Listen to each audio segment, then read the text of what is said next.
कि हो समझदार तो समझदारी दिखानी है, कि अगर हो समझदार तो समझदारी दिखानी है, अगर हो वफादार तो वफादारी दिखानी है। और मत कर समय बर्बाद यूं लड़ाई झगड़ने में, कि मत कर समय बर्बाद यूं लड़ाई झगड़ने में, ये छोटी सी जिंदगी है ये कहाँ वापस आनी है। नमस्कार दोस्तों, मैं हूं राजेश आर्य और आप देख रहे हैं बड़े चलो न्यूज का प्रेरक कानूनी ज्ञान प्रोग्राम। जी हाँ, लड़ाई झगड़ा यानी हिंसा, घरेलू हिंसा। सबसे बड़ी जो समस्या होती है इंसान के जीवन में वो होती है घरेलू हिंसा। जब जीवन में घर में लड़ाइयाँ हो, घर में परेशानी हो तो जीवन अच्छे से नहीं चलता। तो ऐसे में क्या करें, क्या कानूनी तौर पर भी इसके कुछ उपाय हैं? अगर आपको कानून पता है, कानून की जानकारी है, तो कई घरेलू हिंसा से आप बच सकते हैं और दूसरों को भी बचा सकते हैं। और इसी सिलसिले में आज हमारे साथ हमारे पैनल पे, हमारे स्टूडियो में एडवोकेट अनिल श्रीवास्तव जी मौजूद हैं। सबसे पहले उनका स्वागत करना चाहूंगा। सर नमस्कार। आप हमारा साथ दे रहे हैं, आज आप हमारे साथ हैं और बहुत महत्वपूर्ण टॉपिक है। हर घर में कुछ न कुछ समस्या हैं और इन समस्याओं को कानूनी तौर पर एक नाम दिया जाता है घरेलू हिंसा। सर, आप कानूनी भाषा में हमें थोड़ा सा समझाएं कि घरेलू हिंसा एक्चुअल में क्या होती है, लोग उसको कैसे समझे कि ये हमारे साथ हिंसा हो रही है और इसको हम घरेलू हिंसा कहते हैं। जी देखिए, घरेलू हिंसा जैसा कि उसके शब्द से क्लेरिफाई हो रहा है कि किसी परिवार के अंदर किसी भी प्रकार की कोई लड़ाई झगड़ा या किसी भी प्रकार का कोई ऐसा कृत्य होता है जिससे एक दूसरे को प्रॉब्लम हो रही है, तो वो घरेलू हिंसा के कैटेगरी में आता है। जी जी। अब घरेलू हिंसा में फाइनेंशियल क्राइसिस हो सकता है, जैसे किसी की कोई पत्नी है, उसको कुछ पैसे देने हैं, वो नहीं दे रहे हैं, तो वो घरेलू हिंसा की कैटेगरी में आ गया। उसको मेंटल टॉर्चर कर रहे हैं, घरेलू हिंसा बन गया। उसको फिजिकली असॉल्ट कर रहे हैं तो घरेलू हिंसा बन गया। या फिर कोई पत्नी है, वो अपनी सास को परेशान कर रही है, तो वो भी घरेलू हिंसा है। या कोई घर वाला किसी एक दूसरे को, यानी फैमिली के अंदर जो भी प्रॉब्लम्स क्रिएट होती हैं एक दूसरे के वजह से, वो घरेलू हिंसा की कैटेगरी में आती है। सर, आपने कहा कि महिलाएं परेशान हो रही हैं जी, क्या ये घरेलू हिंसा बच्चों पे भी हो सकती है या पुरुषों पे भी हो सकती है? डेफिनेटली बच्चों पर होती है। मान लीजिए किसी बच्चे को एजुकेशन नहीं मिल रही है, तो वो भी घरेलू हिंसा है। अच्छा। बच्चे के प्रति। अच्छा। यदि कोई बच्चा है, वो अपने घर में कुछ अधिकारों से वंचित है, उसको खाना ठीक से नहीं मिल रहा है, उसके लिए शिक्षा ठीक से नहीं हो रही है, तो वो उसके प्रति भी हिंसा है माँ बाप की। तो उसके लिए भी रोकथाम का जो कानून है वो बना हुआ है। आपने कहा कि एजुकेशन नहीं मिल रही, वो घरेलू हिंसा की कैटेगरी में आता है। एक बच्चे को एजुकेशन नहीं दी जा रही है, बच्चे पे क्या राइट है उसको एजुकेशन को लेने के? देखिए, वैसे तो जब मजिस्ट्रेट होते हैं, एक घरेलू हिंसा अधिनियम बनाया गया है, डोमेस्टिक वायलेंस एक्ट। तो उस एक्ट के अंदर मजिस्ट्रेट को पावर दी गई है कि वो चाहे तो खुद भी उस चीज़ का संज्ञान ले सकते हैं और बच्चे के लिए जो उसके राइट है उसको दिला सकते हैं। अच्छा, अगर कंप्लेंट नहीं होती तो भी पुलिस या किसी ऐसे व्यक्ति को जो कानूनी तौर पर किसी काम में को कर रहा है तो वो इसमें संज्ञान ले सकता है। जी सर, क्या पुरुषों के प्रति भी कानून इस तरह की हिंसा हो सकती है? हाँ, बिल्कुल। पुरुषों के प्रति कानून है तो इतना स्ट्रांग नहीं है भारत के अंदर, पर यह है कि उनके प्रति जो हिंसा होती है उसको लेके वो रेमेडी जरूर सीख कर सकते हैं। अच्छा जी। और उसके लिए कानून बनाए गए हैं कुछ। इसमें सपोज कीजिए किसी के प्रति हिंसा हो रही है तो वो डैमेजेस क्लेम कर सकता है, कंपनसेशन क्लेम कर सकता है। इस तरीके से कानून बनाए गए हैं। कंप्लेंट भी कर सकता है, उसमें भी उसके ऊपर FIR हो जाएगी, केस होंगे, इस तरीके से। अगर किसी व्यक्ति के ऊपर घरेलू हिंसा हो रही है, उसको खुद शिकायत करनी है, कोई दूसरा कर दे? अगर कर दे तो कहाँ करें? वही जैसे हमने कंप्लेंट वाले उसमें आप चैनल में डिस्कस किया था कि कंप्लेंट कोई भी कर सकता है। कोई भी। तो किसी के घर में हिंसा हो रही है तो उसका पड़ोसी है, वो देख रहा है इसके घर में हिंसा हो रही है, तो उस कंडीशन में पड़ोसी जाके भी कंप्लेंट कर सकता है। लोकल थाने में कंप्लेंट की जा सकती है। जी। वैसे इसके लिए अगर किसी महिला के लिए अगर क्राइम हो रहा है महिला के बीच में, तो इसके लिए क्राइम अगेंस्ट वुमेन सेल बनाए गए हैं। तो CW सेल्स होते हैं, उनमें आप जाके कंप्लेंट कर सकते हैं, वो तुरंत कार्रवाई करते हैं। जी जी जी जी। सर, कौन कौन से केस बनते हैं घरेलू हिंसा में जब आदमी इस तरह की हिंसा कर रहा होता है, चाहे वो पुरुष करे, महिला करे या किसी बच्चे के प्रति हो रहे? देखिए, संविधान के अंदर जैसे हमने संविधान के टॉपिक में डिस्कस किया था कि संविधान में महिलाओं के लिए कानून बनाने का अधिकार गवर्नमेंट को दिया गया है। एक स्पेसिफिक प्रोविजन वो उनके लिए बना सकती है। जी। उस अधिकार का इस्तेमाल करके एक एक्ट बना, protection from domestic violence act. जी जी। अब इस एक्ट के तहत ये कहा जाता है कि अगर किसी भी महिला के प्रति कोई क्रूरता होती है और वो हिंसा की कैटेगरी में आ रही है, तो उसके लिए कोई भी व्यक्ति एक कंप्लेंट दर्ज करा सकता है। CAW सेल में आप कंप्लेंट दर्ज करा लो, उसके लिए कुछ टोल फ्री नंबर्स भी हैं, उन टोल फ्री नंबर से भी कॉल किया जा सकता है, या कहीं समझ में ना आए तो आप 100 नंबर पर कॉल कर सकते हो, वो तो सबसे ईजी है। तो वहाँ पुलिस आएगी, वो उस पर फिर कार्रवाई करती है। सर कुछ घरेलू रेमेडीज भी हैं जो घरेलू हिंसा को बगैर कानून का के पास जाए या बगैर पुलिस के पास जाए, कोई फैमिली में बैठकर, या कुछ लोग होते हैं जो समाज के होते हैं उनमें ऐसा कुछ? हाँ, ये सबसे अच्छा एक उपाय होता है कि आजकल तो थोड़ा कम है, बट पिछले समय के अंदर अगर हम देखेंगे तो फैमिली जॉइंट होती थी। हाँ जॉइंट फैमिली के अंदर ये चीज़ें जल्दी सॉर्ट आउट हो जाया करती थी जी कि जी। भाई बदनामी हो जाएगी, बाहर जाना ठीक नहीं है। लेकिन अब वो चीज़ें थोड़ी कम हो गई हैं। हाँ, अगर बड़ों की सहायता ली जाए तो वो चीज़ें सॉर्ट आउट जल्दी हो सकती हैं, बजाय कोर्ट में जाने के या पुलिस में जाने के। सर आपने बड़े सारे केसेस देखे, मैं देखता हूँ आप क्रिमिनल बहुत सारे केसेस देखते हैं, फैमिली केसेस देखते हैं। घरेलू हिंसा और एक क्रिमिनल जो केसेस होते हैं, खतरनाक कौन सा है? ये थोड़ा सा कहना मुश्किल होता है। घरेलू हिंसा क्रिमिनल जो केसेस होते हैं उनको जन्म देते हैं। अच्छा। घरेलू हिंसा के अंदर छोटी छोटी चीजें होंगी। अब वो छोटी छोटी चीजें कई बार विकराल रूप धारण कर लेती हैं। किसी को मार दिया, आप लोग देखते हैं कि कई बार डाउरी को लेकर भी जला दिया जाता है, सुनने में आता है। तो उसमें फिर जो है उसी तरीके से उस केस को ट्रीट किया जाता है। वो हार्डकोर क्रिमिनल केसेस होते हैं, उसमें पनिशमेंट है, बहुत बड़ी पनिशमेंट है। तो इन केसेस से बचने के लिए, इन चीज़ों को बचने के लिए थोड़ी सी सहनशक्ति हमें डेवलप करने की जरूरत है और बड़ों की सलाह लेने की जरूरत है जी। जिससे हम इन चीज़ों को खत्म कर सकें। सर आप इतने सारे केसेस देखते हैं, कुल मिला के ऐसे केसेस में क्या होता है? मिसअंडरस्टैंडिंग, एक दूसरे को ना समझना, या एक दूसरे का किसी का बीच में आ जाना, इनमें से क्या क्या रहता है? मोस्टली मिसअंडरस्टैंडिंग का ही केस होता है कि जनरली हम कुछ कहना चाहते हैं, सामने वाला कुछ और समझ जाए। अच्छा। और कई बार उसी चीज़ को लेके दूसरा जो कोई तीसरा है वो उसके अंदर पिन कर देता है, वो उस पर फिर ज़्यादा प्रॉब्लम हो जाती है। तो ये सब चीज़ों को अगर ख़त्म करना है तो मुझे लगता है कि हम लोगों को घर में बैठकर ही 4 लोगों से बात करके, अपने परिवार में बात करके उस चीज़ को सुलझा लेना चाहिए, ज़्यादा आगे नहीं बढ़ाना चाहिए।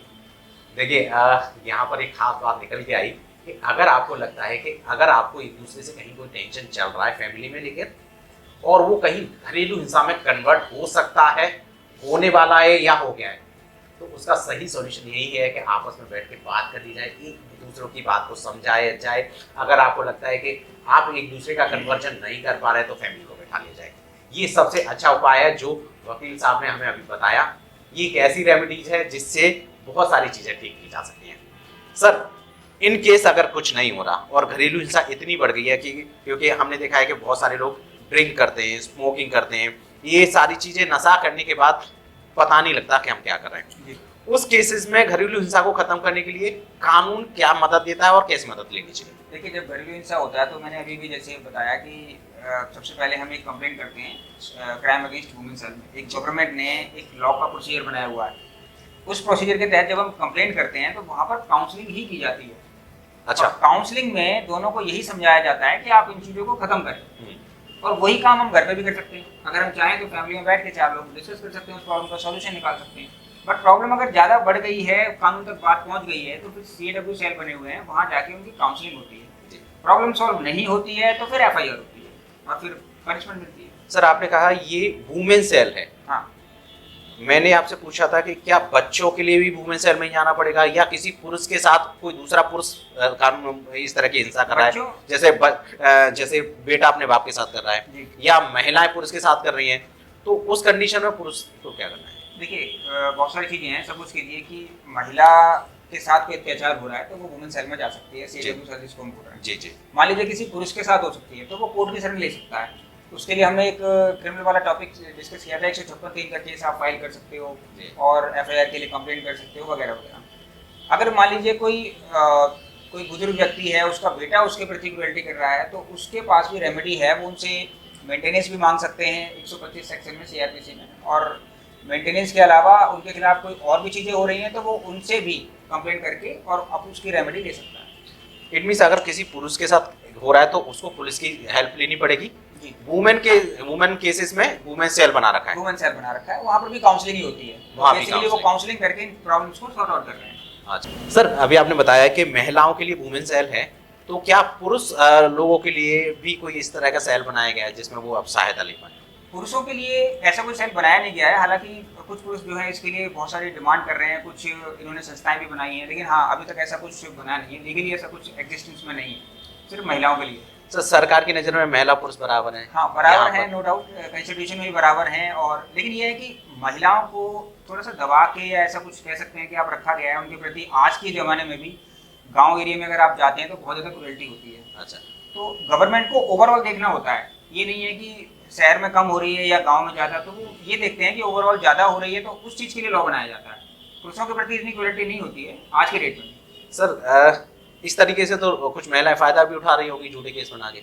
हाँ फ़ायदा उठाती हैं, लेकिन ये है कि जब उससे निकल जाते हैं तो फिर पुरुषों के पास जीवन तो थोड़ा खराब होता है, लेकिन पुरुषों के पास फिर लीगल रेमेडी है, वो अपना उनसे कॉम्पनसेशन मांग सकते हैं। अगर कोई महिला इस तरह का कोई केस कर देती है जिसे लगता है कि वो झूठा है, उस कंडीशन में एक पुरुष व्यक्ति क्या कर सकता है? अगर कोई महिला इस टाइप का केस कर दे तो उस कंडीशन में वो उस केस को खत्म करने के लिए हाई कोर्ट का रुख कर सकता है और उस केस को खत्म करा सकता है, और जब वो केस खत्म हो जाए तो उसके पास और रेमेडी है कि वो उससे कंपनसेशन भी ले ले। तो ऐसा नहीं है कि रेमेडी नहीं है, चीज़ों को बैलेंस किया गया है, चीज़ों को बैलेंस करने के लिए बहुत कुछ किया गया है। अगर घरेलू हिंसा हो रही है, चाहे वो महिला के प्रति सही या पुरुष के प्रति सही, साबित कैसे किया जाए? क्योंकि जब हिंसा हो रही है जरूरी नहीं कोई वीडियो बना पाएगा या ऐसा है, तो ऐसे ऐसे क्या पॉइंट्स हैं जिससे महिला भी याद रखें, पुरुष भी याद रखें, बच्चे भी याद रखें, जिससे कि उनके साथ जब हिंसा हो रही है तो वो उसका एविडेंस या प्रूफ कोर्ट में या पुलिस के सामने दे पाए? देखिए घरेलू हिंसा में बड़ा क्लियर कंसेप्ट है, जैसे मैंने बताया कि मानसिक पीड़ा अगर किसी को हो रही है तो वो घरेलू हिंसा कैटेगरी में आती है, किसी घर में लड़ाई हो रही है तो वो घरेलू हिंसा कैटेगरी में आती है। और हम ये देखते हैं कि आस पड़ोस में कोई बंदा रहता है तो उसके आस पड़ोस में सभी लोग होते हैं, किसी को कुछ नहीं पता होगा लेकिन आस पड़ोस वाले को जरूर ये पता होता है कि इसके घर में कुछ प्रॉब्लम है, तो वही लोग जो है इस चीज़ को प्रूव करेंगे कि हाँ इनके घर में लड़ाइयाँ हुआ करती थी, या फिर उस घर के अंदर कोई रिश्तेदार है, कोई दोस्त यार है, वो जाते रहते हैं तो वो इन चीज़ों को प्रूव कर पाते हैं। एविडेंस के तौर पर जी पड़ोसी, रिश्तेदार, इन सब की मदद लेने की जरूरत जी, है। इन सब की मदद की लेने की जरूरत है, और अगर कुछ रिकॉर्डिंग्स या ऑडियो रिकॉर्डिंग्स हम कर सकते हैं तो वो भी एविडेंस एक्ट के अंदर जो है कारगर साबित होता है आगे जाकर।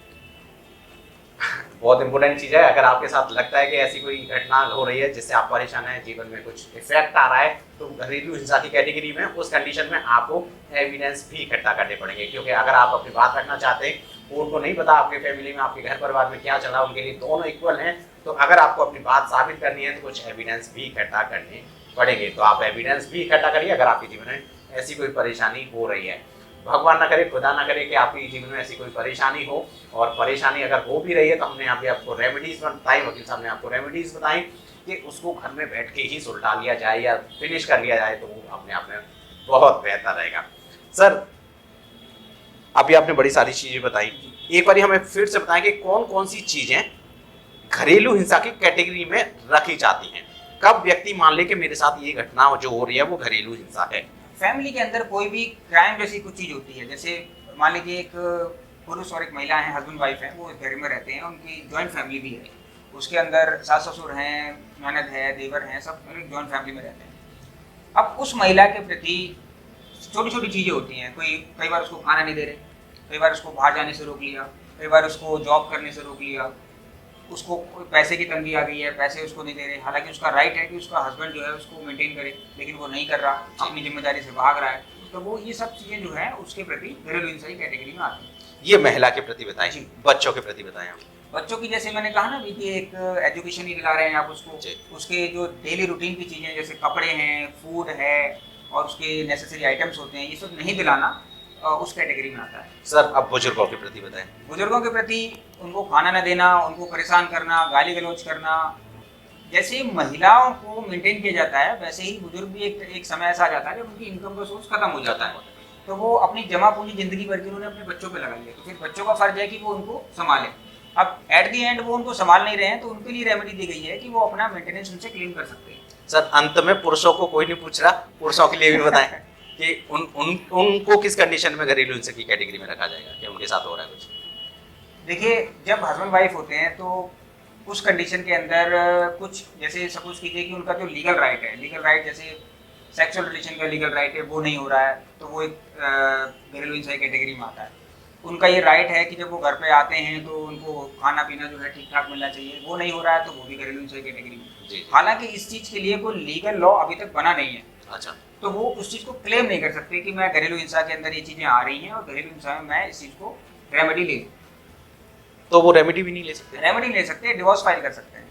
अच्छा, देखिए कुछ ज़्यादा खास नहीं कर सकते, लेकिन मेरा प्रश्न था तो मैंने पूछ लिया और आप तक पहुंचाना बहुत जरूरी था। क्या घर में रहते हुए दो व्यक्ति आपस में, हस्बैंड या वाइफ या फादर बेटा, रहते हुए ही घरेलू हिंसा का केस फाइल किया जा सकता है साथ रहते हुए? नहीं, ऐसा नहीं है, बल्कि लिबर्टी दी गई है कि मान लीजिए, मैं एक एग्जांपल की तरह बताता हूँ। मान लीजिए कि दिल्ली के अंदर कोई हस्बैंड वाइफ रहते हैं, उनके साथ घरेलू हिंसा हो रही है और पत्नी का जो रेजिडेंस है वो यहाँ से चली जाती है, यहाँ से जाके वो बेंगलोर में जाके रहने लग जाती है, तो वो बेंगलोर में केस फाइल कर सकती है, या किसी भी पार्ट ऑफ कंट्री में, हमारे देश के किसी भी पार्ट में जहाँ वो रहती है वहाँ से वो अपना केस फाइल कर सकती है। ये उनको सहूलियत दी गई है ताकि उनको प्रॉब्लम ना हो। राइट सर, मेरा प्रश्न में कुछ इस तरह से भी पूछना चाह रहा था इसको कि दोनों साथ रहते हैं तो क्या एक दूसरे पे घरेलू हिंसा का केस कर सकते हैं? वाइफ कर सकती है, हस्बैंड तो कर ही नहीं सकता। साथ रहकर, मतलब एक ही परिवार में रहते हैं हाँ, कर और सकते केस भी चल रहा है। कर सकते हैं, और केस में उनको कुछ रेमेडीज लेनी होती हैं। जैसे मान लीजिए घरेलू हिंसा होती क्या है कि मुझे मेंटेनेंस नहीं मिल रहा, तो वो मेंटेनेंस सीख करते हैं। अगर उनको प्रॉपर फूड नहीं मिल रहा तो वो उस चीज़ को उसमें बताते हैं, फिर वो दिया जाता है। या उनके साथ जो घरेलू हिंसा हो रही है उसमें प्रोटेक्शन ऑर्डर होता है कि इनको परेशान ना किया जाए, कोई मारपीट हो रही है तो वो खत्म हो जाए। तो जो चीज़ हो रही है उसी चीज़ को रोकने के लिए ही घरेलू हिंसा का केस फाइल होता है। राइट सर, केस फाइल करने का एक प्रोसेस और बताएं। केस फाइल करने का प्रोसेस ये है कि सबसे पहले आपको एक एडवोकेट हायर करना है और आपका जो केस है वो महिला कोर्ट में फाइल होगा। मजिस्ट्रेट होते हैं वहाँ पर, डोमेस्टिक वायलेंस का केस फाइल होता है उसके सेक्शन 12 डोमेस्टिक वायलेंस एक्ट में, और वहाँ पर जाके आप कुछ चीज़ें मांगते हैं, मेंटेनेंस मांगते हैं, रेजिडेंस ऑर्डर मांगते हैं। अगर आपके पास आपको घर से निकाल दिया गया है, ससुराल से आप रह रहे हैं, तो वहाँ प्रोटेक्शन मांगते हैं कि मुझे कोई निकाले नहीं और मेरे साथ घरेलू हिंसा बंद हो। ये सब चीज़ें मांगते हैं। सर, घरेलू हिंसा का केस करने के लिए कुछ तरीके की जरूरत है क्या, या सच में अपनी बात बोल के भी आपको अपने राइट्स मिल सकते नहीं, हैं? तरीके की जरूरत नहीं है। अगर मान लीजिए किसी के साथ वाकई में कुछ प्रॉब्लम है तो वो उस चीज़ को रेमेडी ले सकता है, उसमें तरीका कुछ नहीं अपनाना। जो विक्टिम है वो है। हमने देखा है कि जब महिलाओं को परेशानी एक होती है लेकिन वो 10 लिखवा देती हैं, तो एक हो सकता है कि वो 10 के चक्कर में वो एक का भी बेनिफिट ना मिल पाए, या 10 के चक्कर में जिस व्यक्ति पर या माँ बाप पर जो केस किया जा रहा है या माँ बाप बच्चे पर कर रहे हैं, तो उसमें उनको कुछ ज़्यादा ही टॉर्चरनेस हो जाए। डोमेस्टिक वायलेंस उन महिलाओं के लिए बनाया गया है बेसिकली जो कि परेशान है।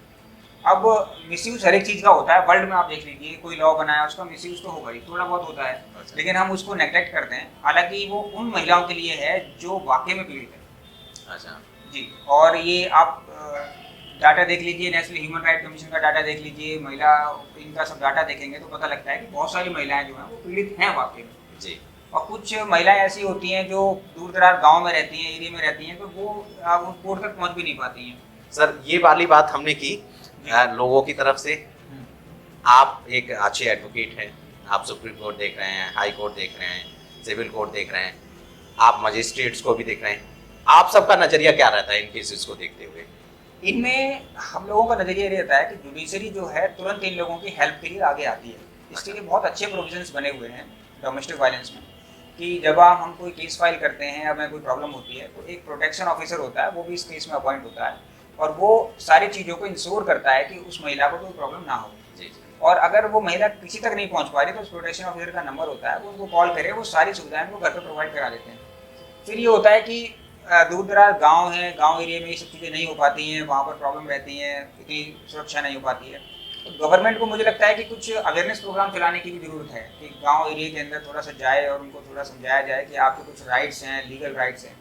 अब इस चैनल के माध्यम से आपके हम ये चीज़ देख रहे हैं कि कुछ लोग देखेंगे, इसको समझेंगे, गांव एरिया में पहुंचेगा। तो इसी तरीके की कुछ चीज़ें हैं जो गवर्नमेंट को भी चलानी चाहिए, मुझे लगता है। जिनके साथ घरेलू हिंसा हो रही है उन लोगों को आप अपनी तरफ से वकील न होते हुए क्या समझाएंगे कि ये सोच के कि मैं वकील नहीं हूँ और किसी के साथ ये अगर हिंसा हो रही है तो बगैर कानूनी चीज़ों के आप क्या सलाह देना चाहेंगे? घरेलू हिंसा का जो सबसे बड़ा जो जिसको जड़ कहेंगे वो है ईगो प्रॉब्लम। मान लीजिए अगर हस्बैंड ने कोई बात कह दी तो वाइफ को बहुत ज़्यादा लग गई, पिंच हो गई और उसने फिर उस चीज़ को बड़ा बना लिया और वहाँ से फिर वो चीज़ें शुरू हो जाएंगी। जी जी। ऐसे ही रिवर्स है उसका कि वाइफ ने कुछ कह दिया तो हस्बैंड को प्रॉब्लम हो गई, फिर वो उसका आगे बढ़ जाएगी। तो इन चीज़ों को वहीं पर ख़त्म कर देना चाहिए, क्योंकि लाइफ बहुत शॉर्ट है। लाइफ में इतना समय नहीं है कि 10-10 साल हम केसों में बिताएं। जी। एक डोमेस्टिक वायलेंस का केस हो जाता है तो 10 साल आराम से निकल जाते हैं। जी जी तो ये सब चीज़ें करने के बजाय ये है कि हम उन चीज़ों को सॉर्ट आउट करें और बड़ों की सलाह लें। जी शादी जब होती है तो स्टार्टिंग के अंदर 1-2 साल ऐसा रहता है कि एक दूसरे को अंडरस्टैंड करने में थोड़ी सी प्रॉब्लम होती है, बट जैसे ही हम 1-2 साल 2-3 साल निकाल लेते हैं जीवन के, तो फिर सारी चीज़ों को समझ जाते हैं और समझने के बाद फिर वो चीज़ें स्मूथ हो जाती हैं। तो मेरा मानना ये है कि थोड़ा सा अपना पेशेंस बनाए रखें और जो चीज़ें हो रही हैं उनको होने दें, धीरे धीरे वो सब सॉर्ट आउट हो जाएगी। चलिए sir, thank you so much, आपने बहुत अच्छी सलाह दी और आपके लिए तो बहुत अच्छा है। आपके जीवन में से बड़ी समस्या जो रहती है जिसकी वजह से आपका सुख चैन चला जाता है और जीवन भी उथल पुथल हो जाता है, वो समस्या आज खत्म हो सकती है। वकील साहब ने हमें बहुत अच्छी जानकारी दी और ये जानकारी इसीलिए दी है कि आप तक पहुंचे। अगर आपको लगता है कि आपके जीवन में समस्या नहीं तो इससे अच्छी बात नहीं हो सकती कोई, आप इस वीडियो को उस तक पहुंचाइए जिसको ऐसी समस्या है, क्योंकि सबका यहाँ पर इस धरती पर सुखी रहने का अधिकार है और वो अधिकार में हम आपको थोड़ी सी मदद कर रहे हैं कि कैसे भी आप, आपका परिवार, आपके साथी लोग सब सुखी रहें, खुश रहें। यही हमारा इस प्रोग्राम का मकसद है कि आपको सही जानकारी आप तक पहुंचे। अगर आपको लगता है कि आपको और कोई जानकारी चाहिए, हमें कमेंट लिखिए। अगर आपका इसके अलावा भी कोई प्रश्न रहता है, हमें लिख दीजिए, हम उस प्रश्न को अपने प्रोग्राम में लेंगे। अगर आप चैनल को सब्सक्राइब अभी तक आपने नहीं किया तो आप कर लीजिएगा, क्योंकि बहुत सारे ऐसे ही एपिसोड आपको यहाँ पर मिलेंगे। अलग अलग विषयों पर चर्चा मिलेगी, अलग अलग कानूनी जानकारियाँ मिलेंगी। क्यों? क्योंकि हम आपको बढ़ाने की कोशिश करते रहते हैं। आप हमारे साथ ऐसे ही बढ़े चलिए, क्योंकि हमारे चैनल का नाम है बढ़े चलो और हमारे इस प्रोग्राम का नाम है प्रेरक कानूनी ज्ञान। थैंक यू सो मच, नमस्कार, बाय बाय, टेक केयर और बढ़े चलो।